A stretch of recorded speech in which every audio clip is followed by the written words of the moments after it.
Buenas tardes, hermanos. Vamos a darle gracias a Dios que nos permite estar conectados una vez más, que nos permite estar para adorarle en esta tarde, para aprender más de su palabra y para oír lo que Él nos tiene día con día. Señor Jesús, gracias, Padre, te damos solo a ti. Gracias porque tú eres maravilloso, Señor, porque tú siempre nos estás al pendiente, Padre, porque tú siempre estás ahí para nosotros, Señor. Y gracias porque día con día podemos ver la mano de tu presencia, de tu gloria, Señor, de tu fidelidad.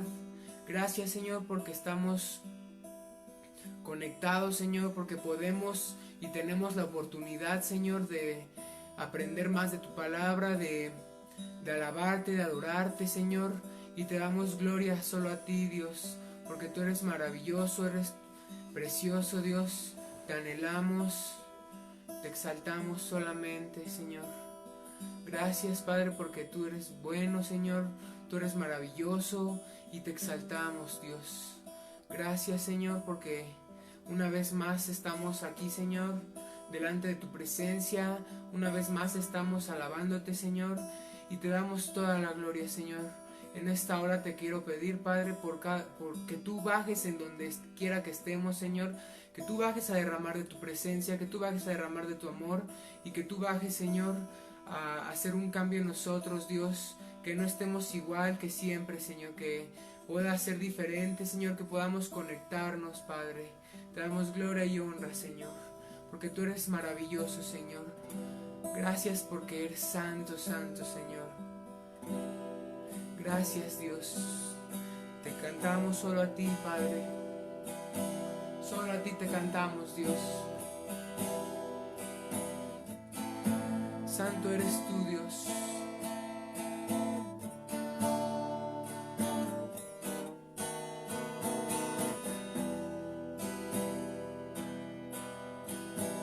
No sé por qué, Señor, tú me tocaste. No sé por qué en mí tú te fijaste, pero sí sé que es grande tu amor por mí. No sé por qué. No sé por qué, Señor, tú me tocaste. No sé por qué en mí tú te fijaste, pero sí sé que es grande tu amor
presencia, Señor. No queremos nada que no sea tuyo, Dios. Queremos estar en tu presencia siempre, queremos estar en tu camino, queremos andar siempre contigo, Dios. Nunca alejarnos. Danos esas fuerzas, Señor, para poder siempre seguir tu camino, para poder seguir siempre tus pasos y ser cada día lo más parecidos a ti, Dios. Porque nosotros te amamos, Dios, y te queremos bendecir, Dios, porque tú eres maravilloso, Dios, con nosotros. Gracias, Padre, por todo lo que eres. Te adoramos, Señor, te amamos, Padre. Te amamos, Señor. Te amamos, Señor. Gracias, Padre. Te invitamos, Dios, a que tú recibas esta adoración, Dios, que suba como un olor fragante a ti, Dios, que suba como una ofrenda de gratitud solamente a ti, Dios.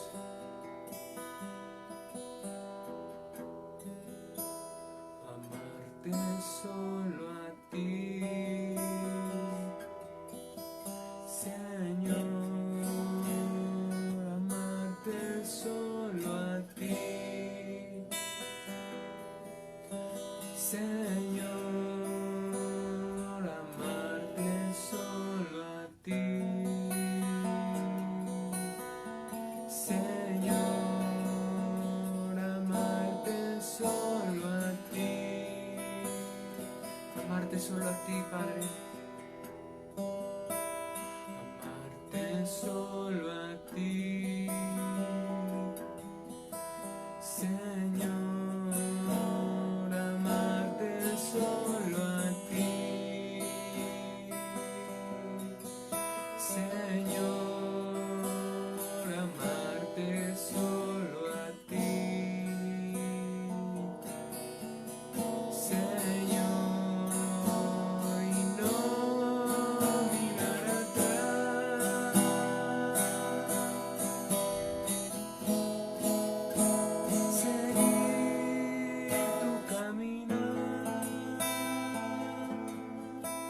Señor, seguir sin desmayar,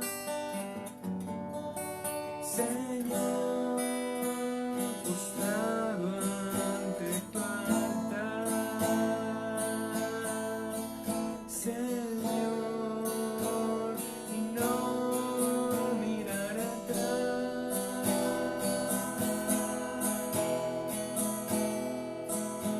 Seguir tu camino,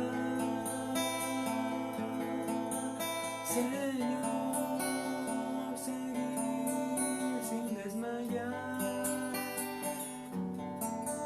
Señor, postrado ante tu altar, Señor, y no mirar atrás.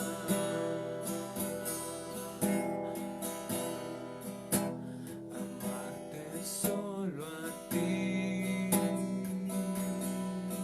Señor, amarte solo a ti,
Señor, y no mirar atrás.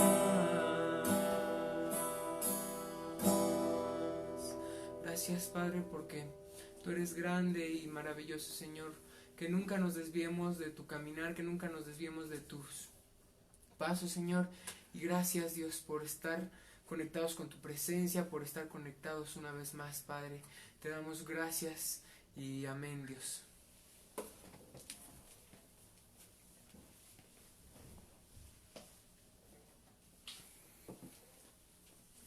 Hola amigos, bienvenidos una vez más a esta transmisión de la palabra del Señor. Muchas gracias por estar aquí con nosotros, a todos mis hermanos en Cristo, bienvenidos. Vamos a estar viendo la palabra que el Señor tiene para nosotros en esta noche y vamos a darle gracias una vez más. Precioso Señor, gracias porque tú nos reúnes, Señor, en tu presencia, Padre, a través de estos medios. Queremos pedirte, Espíritu Santo, que seas tú el que nos hable, que seas tú el que nos edifique, el que nos dé ese crecimiento espiritual, que tú bendigas a cada persona que nos está viendo, Señor, a través de este medio, aquellos que se han de conectar más tarde, Señor, bendícelos, Padre Santo, y acuérdate, Señor, de cada necesidad, Señor, que tenemos delante de ti, Señor, y que tu palabra traiga, Señor, vida, tu palabra traiga lo que nosotros necesitamos, en el nombre de Jesús, amén. Estamos viendo el mensaje a las 7 iglesias en el libro de Apocalipsis y el día de hoy nos toca ver el tercer mensaje que el Señor le da a su iglesia, que es el mensaje a Pérgamo. Y vamos a abrir nuestras Biblias en Apocalipsis, capítulo 2, y vamos a estar leyendo hoy del versículo 12 al 17. Y dice así: escribe al ángel de la iglesia en Pérgamo, el que tiene la espada aguda de 2 filos, dice esto: yo conozco tus obras y dónde moras, donde está el trono de Satanás, pero retienes mi nombre y no has negado mi fe, ni aun en los días en que Antipas, mi testigo fiel, fue muerto entre vosotros, donde mora Satanás. Pero tengo unas pocas cosas contra ti, que tienes ahí a los que retienen la doctrina de Balaam, que enseñaba a Balac a poner tropiezo ante los hijos de Israel, a comer de cosas sacrificadas a los ídolos, a cometer fornicación, y también tienes a los que retienen la doctrina de los nicolaítas, la que yo aborrezco. Por tanto, arrepiéntete, pues si no, vendré a ti pronto y pelearé contra ellos con la espada de mi boca. El que tiene oídos oiga lo que el Espíritu dice a las iglesias. Al que venciere, daré a comer del maná escondido, y le daré una piedrecita blanca, y en la piedrecita escrito un nombre nuevo, el cual ninguno conoce sino aquel que lo recibe. Y bueno, esta iglesia estaba situada en una ciudad, ¿verdad? Como dice aquí, que se llamaba Pérgamo. Esta ciudad era una ciudad sumamente idólatra. Por eso el Señor les dice: yo sé dónde moras, donde está el trono de Satanás, porque era una ciudad que tenía muchas prácticas idolátricas. En esta ciudad había una gran estatua que se había erigido al dios Zeus, y la gente pues lo honraba de una manera pues muy tremenda. También en este lugar se hacía adoración al dios de la medicina, que inclusive, verdad, hemos visto en muchas de las farmacias y en muchos de los centros médicos ese símbolo donde está la serpiente en un asta. Y bueno, se refiere a un dios también que ellos adoraban en esa ciudad. Por eso el Señor les dice: yo sé dónde moras. O sea, el Señor sabe en qué medio ambiente nosotros nos estamos desenvolviendo. También en esta ciudad le daban una especial adoración, una especial rendición al emperador romano, porque era un centro del imperio romano. Entonces en ese lugar se daba una especial adoración y reconocimiento al emperador romano, de tal manera que inclusive a la gente le hacían arrodillarse delante del César y decían que solamente él era Señor. Por eso dice aquí que el Señor, que conoce las obras de este pueblo, de esta iglesia, y que sabe que mora en un lugar de gran presión espiritual. Inclusive esta iglesia tiene un punto muy bueno que dice aquí que retuvo el nombre del Señor aún en los tiempos en donde hubo una gran persecución, donde fue muerto aquí dice un siervo del Señor que se llamaba Antipas, que era un apóstol en esta ciudad, y este hombre lo mataron porque él no quiso arrodillarse ante el César, no quiso declarar que el César era Señor. Él dijo, no, el único Señor es nuestro Señor Jesucristo, y él fue ejecutado de una manera muy tremenda. Lo pusieron dentro de una caldera y frieron con aceite. Fue una cosa terrible, y aún en esos tiempos esta iglesia permaneció fiel. Es uno de los puntos que el Señor le reconoce, porque Dios nos reconoce nuestros puntos buenos. Él sabe lo que hacemos bueno, y Él también sabe pues en dónde nos está fallando, ¿verdad? Y aquí el Señor sabía que esta iglesia había sido fiel en retener su nombre y en no negar la fe en Él, a pesar de la gran presión que había en esta ciudad. Ahora, también esta era una ciudad en donde había mucha intelectualidad, mucho estudio. En esta ciudad había una biblioteca en donde había más de 200 pergaminos, en donde se hablaba mucho de las doctrinas, de los estudios de las filosofías. De hecho, la palabra Pérgamo viene de esa misma raíz de pergamino, porque aquí había una gran biblioteca, y pues estamos hablando de una ciudad entonces que era muy idólatra, y una ciudad también que era muy metida en la filosofía. Bueno, y en este lugar era donde estaba esta iglesia, que dice aquí la palabra, que había sido fiel, pero que el Señor también la llama al arrepentimiento. Recordemos que cada mensaje que el Señor da en estas partes de Apocalipsis está representando la iglesia a través de los siglos, pero también está representando a distintos tipos de cristianos en nuestra era. De aquí, vuelvo a repetir, cobra relevancia la palabra de que Dios le da a las iglesias. ¿Por qué? Porque está hablando en una palabra de arrepentimiento antes de su venida. Entonces, el Señor está hablando a distintos tipos de cristianos. Está hablando aquí de un cristiano que se mueve dentro de una presión espiritual muy fuerte, y que realmente este hijo de Dios pues está agarrado del Señor y no ha negado la fe. Sin embargo, el Señor le dice, tengo unas pocas cosas contra ti. Y básicamente había dos cosas que al Señor le desagradaban de este hijo de Dios o de esta iglesia. Primeramente, vemos que el Señor se revela a este pueblo como aquel que tiene una espada de doble filo en la boca, que es la palabra de Dios. ¿Por qué Dios se revela de esta manera a esta iglesia de Pérgamo? Recordemos que ellos estaban en medio de un gran mover filosófico. Sin embargo, el Señor le dice que Él es el que tiene la espada de doble filo, reiterando que la única palabra que es verdadera, que la única palabra que es digna de tomarse en cuenta no son las filosofías del humano, sino la filosofía y la sabiduría que viene de Dios. Entonces, por eso el Señor se revela de esta manera a esta iglesia. Ahora, esta iglesia estaba en este ambiente sumamente anticristiano, y pues el Señor, ¿verdad?, le reconoce esto y le dice, tengo unas pocas cosas contra ti. Y una era, dice, que tienes ahí a los que retienen la doctrina de Balaam, que enseñaba a Balac a poner tropiezo ante los hijos de Israel. Esa era una. Esta iglesia solapaba, por decirlo así, a gente que tenía otra filosofía que no era la de la palabra de Dios. Y bueno, vamos a ver, dice aquí, este hijo de Dios solapaba las filosofías de este mundo, era condescendiente con las personas que tienen una mentalidad anticristiana.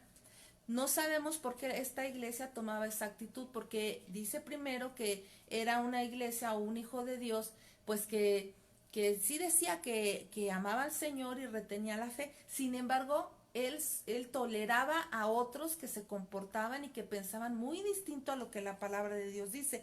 No sabemos por qué lo hacía.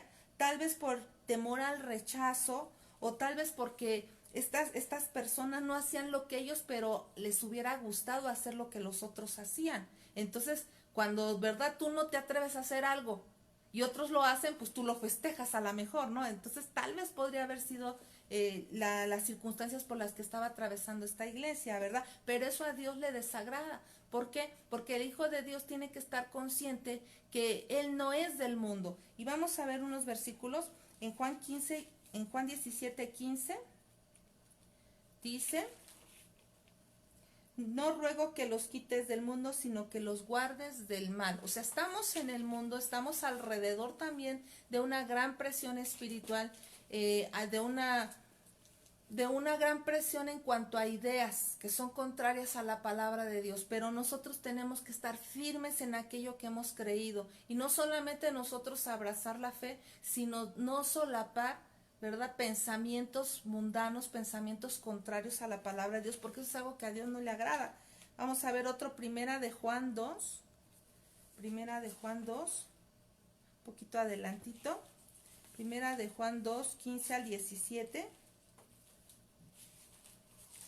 Aquí vamos a ver qué dice.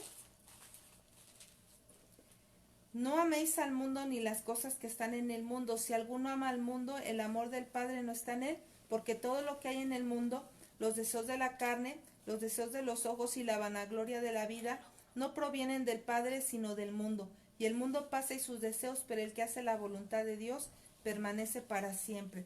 Tenemos que estar bien claros nosotros en saber en quién hemos creído y qué es lo que la palabra de Dios dice en cada una de las circunstancias y en cada una de los temas, ¿verdad?, de la actualidad, porque como hijos de Dios tenemos que abrazar la fe, pero además no dejarnos llevar por el pensamiento y la corriente del mundo, porque a Dios no le agrada. Dice aquí que no podemos amistarnos con el mundo, ¿no? Y para muchos cristianos es bien difícil.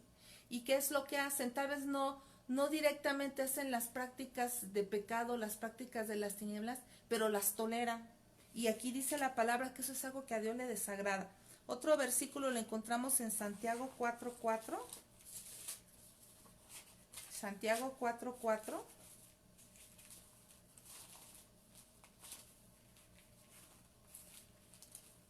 Y aquí nos dice: oh almas adúlteras, ¿no sabéis que la amistad del mundo es enemistad contra Dios? Cualquiera pues que quiera ser amigo del mundo se constituye enemigo de Dios. Fíjense cómo dice, oh almas adúlteras, ¿por qué? Porque cuando un hijo de Dios tiene esa dualidad y tiene un pie en el mundo y un pie en Cristo, se convierte en un adúltero espiritual. ¿Por qué? Porque no está siendo realmente fiel al Señor. Entonces por eso dice, almas adúlteras, ¿no sabes que la amistad con el mundo es enemistad contra Dios? Entonces, como hijos de Dios tenemos que estar bien fundamentados en lo que la palabra nos dice y no solapar las prácticas de pecado. Inclusive en otra palabra dice que nosotros más bien las reprendamos, pero hace falta un carácter fuerte, un carácter firme para hacerlo, porque cuántas veces como cristianos nos callamos ante las cosas que sabemos que a Dios no le agrada, y nosotros callamos, ¿por qué? Por no caer mal, por no vernos como fanáticos, por no vernos como intolerantes, cuando la palabra aquí es bien clara y nos dice que no podemos andar solapando las cosas que a Dios no le agradan. Y bueno, aquí directamente se refiere a dos cosas. Una es la doctrina de Balaam. ¿Quién era este hombre Balaam? Bueno, si tú quieres leer la historia completa, puedes ir al libro de Números, del capítulo 23 al 25, no lo voy a leer ahorita. Pero Balaam era un hombre que era un profeta que Dios utilizaba, y todo lo que este profeta bendecía era bendito, y todo aquello que él maldecía, pues era maldito. Entonces, cuando Israel iba pasando por los campos de Moab rumbo a la tierra prometida, el rey de Moab, que se llamaba Balac, fue y le dijo a Balaam, maldíceme a este pueblo. Entonces, yo te voy a dar dinero, yo te voy a dar riquezas, pero por favor ven y maldice a este pueblo. Y Balaam quería ir porque Balaam tenía una fascinación por las cuestiones materiales, por no decir interesado, ¿verdad? Él quería ir a maldecir al pueblo, pero Dios no se lo permitió. Entonces, ¿qué fue lo que hizo? Él aconsejó al rey Balac, mira, no te puedo maldecir a este pueblo, solamente lo puedo bendecir porque yo hago lo que Dios, el Espíritu de Dios me manda. Entonces, como no lo puedo maldecir, yo te voy a dar un consejo. ¿Y saben qué consejo le dio a Balac? Le dijo, hay que llevarles a las mujeres moabitas para que puedan mezclarse entre ellos y entonces, ¿verdad?, forniquen, y después eso sea de un tropiezo para Israel. Y así fue.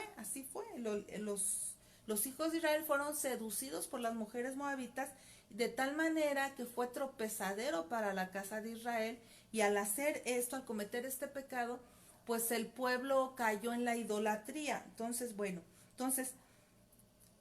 Balaam aconsejó a Balac a provocar que los hijos de Dios se mezclaran con las mujeres paganas, y esto pues no es algo correcto. Vamos a ver qué dice Segunda de Corintios 6. Segunda de Corintios 6, 14 al 17. No os unáis en yugo desigual con los incrédulos, porque qué compañerismo tiene la justicia con la injusticia, y qué comunión la luz con las tinieblas, y qué concordia Cristo con Belial, o qué parte el creyente con el incrédulo. Vamos a leer hasta el 17. ¿Y qué acuerdo hay entre el templo de Dios y los ídolos? Porque vosotros sois templo del Dios viviente, como Dios dijo, habitaré y andaré en ellos y seré su Dios, y ellos serán mi pueblo. ¿Qué nos dice aquí la palabra de Dios? Que nosotros tenemos que tener mucho cuidado en mezclarnos con la gente que no conoce de Dios, porque no hay un compañerismo, y era lo que estaba pasando en la iglesia de Pérgamo. Ciertamente los cristianos habían retenido la fe, ciertamente ellos habían sido fieles a pesar de la persecución, pero ellos se mezclaban con las doctrinas que había en ese tiempo en la ciudad de Pérgamo, de tal manera, ¿verdad?, que podían sentarse a la misma mesa que los incrédulos, y había un compañerismo que más tarde llevó precisamente a la iglesia de Pérgamo a sucumbir ante el Imperio Romano, porque años más adelante, ahí estableciéndose el Imperio Romano, se levanta, ¿verdad?, uno de los papas, Constantino, y él declara, ¿verdad?, institucionaliza el cristianismo, y entonces, ¿qué sucede? Mezclan las prácticas paganas con las prácticas que había cristianas. Pero esto, ¿por qué se dio años más adelante? Porque el pueblo de Dios no supo tener una diferencia, no supo marcar una línea entre el compañerismo y la mezcla de los incrédulos con los creyentes, así como fue el error que pasó en el pueblo de Israel con la doctrina de Balaam. Y todavía esto aunado a la codicia, porque ¿por qué se dio esta situación de Balaam y Balac? Por amor al dinero. Entonces, por amor al dinero, ¿qué sucedió? Se aconseja, ¿verdad?, a Balac a que pusieran tropiezo a los hijos de Dios, y entonces vino, ¿verdad?, el tropezadero, la idolatría dentro del pueblo de Israel, y todo fue a causa de la codicia, fue a causa de querer tener un bien material. Vamos a ver Segunda de Pedro 2:15.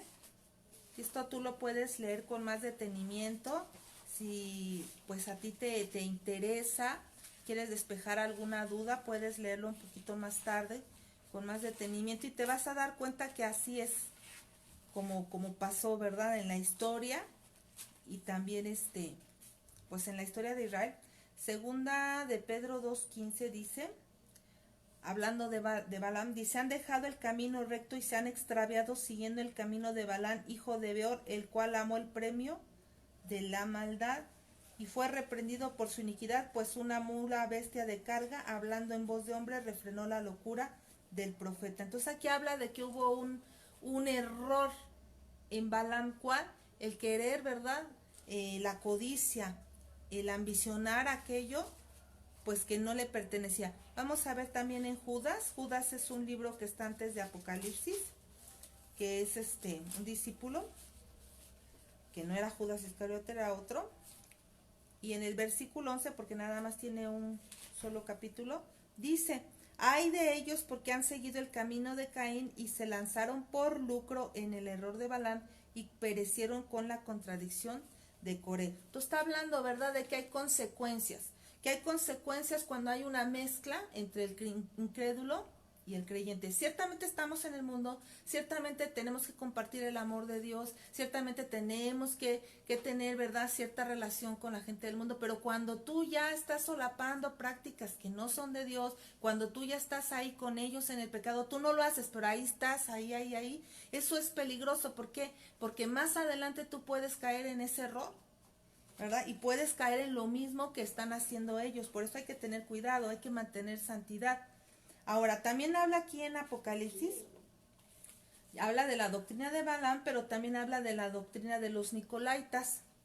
¿Quiénes eran estos Nicolaitas? Bueno, estas personas hacían mucho énfasis en el libertinaje.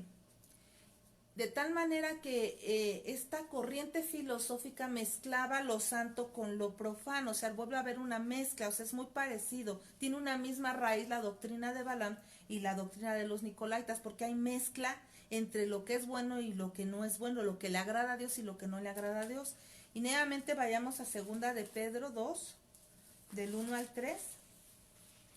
Dice, pero hubo también falsos profetas entre el pueblo, como habrá entre vosotros falsos maestros que introducirán encubiertamente herejías destructoras y aún negarán al Señor que los rescató, atrayendo sobre sí mismos destrucción repentina.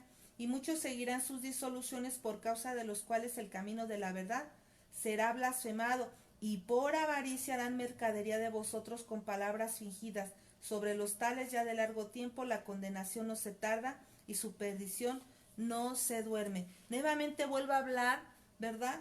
De un error en la doctrina, de cuando alguien, ¿verdad?, está poniendo cosas que no son la sana doctrina y que la raíz de ello es el amor al dinero, y mezclan lo que es de Dios con lo que no es de Dios. Hay una mezcla y hay un sincretismo.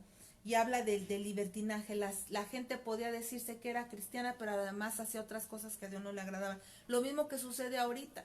Mucha gente no predica la sana doctrina, permite el libertinaje. ¿Por qué? Porque busca un fin económico, porque no quiere que las iglesias estén vacías. Muchas iglesias no hablan la verdad y empiezan a medio hablar ahí sancochado, medio blanco pero medio negro, y la finalidad es ¿qué? Un fin económico. Pero la palabra de Dios nos habla hablar la verdad, y a mucha gente no le gusta, y si no le gusta, pues ni modo. ¿Por qué? Porque no es a nosotros, ¿verdad?, a quien rechazan, sino es la palabra que se está hablando, que se está predicando. Entonces, se les dice a estos cristianos de Pérgamo, ¿verdad?, que eso a Dios no le agradaba, que ellos retuvieran a la gente que tenía la doctrina de Balaam y a la gente que tenía la doctrina de los Nicolaitas, porque dice, eso yo lo aborrezco, ¿verdad? Y el Señor hace ese llamado al arrepentimiento. Y regresando ahí a Apocalipsis, vemos que el Señor les dice, por tanto, arrepiéntete. O sea, tenemos que arrepentirnos cuando en nosotros hay esa tolerancia a lo que a Dios no le agrada, ¿verdad? Y no pretextar, pues yo, como yo no lo hago, que los demás lo hagan, ¿verdad? Y ahí estoy yo. O sea, no, eso no. ¿Por qué? Porque tenemos que ser cristianos de una sola pieza. El Señor dice, por tanto, arrepiéntete, pues si no, vendré a ti pronto y pelearé contra ellos con la espada de mi boca. Fíjense por eso como el Señor reitera en esta porción mucho acerca de la palabra de Dios, ¿verdad? Se revela como el que tiene la espada de doble filo en la boca, y aquí nuevamente habla, ¿verdad?, que si no hay un arrepentimiento, la misma palabra los va a traer juicio. ¿Por qué? Porque aquí lo que se estaba arriesgando era precisamente la doctrina sana de la palabra. Al empezar a querer tomar, a querer tolerar las otras doctrinas, entonces lo que es verdadero, que es la palabra de Dios, empieza, ¿verdad?, a hacerse a un lado. Por eso el Señor habla mucho de la espada de su boca, y dice, el que tiene oído oiga lo que el Espíritu dice a las iglesias. Al que venciere, porque esto es algo que se debe de vencer, daré a comer del maná escondido, y le daré una piedrecita blanca, y en la piedrecita escrita un nombre nuevo, en el cual ninguno conoce, sino aquel que lo recibe. Entonces, bueno, aquí vemos dos recompensas. Si nosotros guardamos, ¿verdad?, lo que a Dios le agrada, y en este caso, ¿verdad?, nos mantenemos firmes a lo que la palabra de Dios dice y rechazamos toda práctica, toda idea que no es de Dios, hay una recompensa de dos cosas. Primero dice el Señor que va a dar de comer del maná espiritual, ¿verdad?, del pan que desciende del cielo, de algo especial. ¿Por qué? Porque en esta ciudad era muy como una costumbre que tenían hacer muchos banquetes, y la gente era invitada a esos banquetes, o sea, para comer, y cuando los invitaban les daban curiosamente una piedra, como que la piedra que les daban era como la especie de invitación. Entonces, cuando alguien, ¿verdad?, recibía esa invitación, se sentía contento, y era pues como de mucho honor, ¿verdad?, de que lo hicieran partícipes de los comelitones que se hacían en medio de de las prácticas mundanas. Entonces el Señor le dice, si tú te mantienes santo, si tú te mantienes aparte de todo eso que a mí no me agrada, tú no necesitas ir a los comelitones, tú no necesitas andar buscando que te den la piedrecita de la invitación, sino yo tengo algo especial para ti. Y así es. Nuestra porción, querido hermano y amigo, es nuestro Dios. Y el Señor tiene cosas especiales para su pueblo. Tú no necesitas andar mendigando lo que el mundo te quisiera dar, porque todo lo que el mundo quiere dar es un oropel, es algo que es engaño, es pasajero. Pero lo que el Señor nos promete es algo que es eterno. Y Él le dice a su pueblo, al que venciere yo le voy a dar de ese maná especial. Y además le voy a dar una piedrecita, no como la que andan dando ahí, sino algo especial, algo que solamente tú y yo vamos a conocer. Y bueno, esta es la palabra que yo quería compartir en esta tarde con ustedes, tarde noche, y yo espero, ¿verdad?, que cada uno podamos discernirla. Y bueno, la próxima semana vamos a continuar con esta serie de enseñanzas y vamos a estar hablando, ¿verdad?, de una nueva iglesia, la iglesia de Tiatira. Y pues Dios te bendiga, gracias por haber estado con nosotros, nos vemos pronto, y que el Señor te guarde y que el Señor te dé de su amor y de su alegría. Hasta pronto.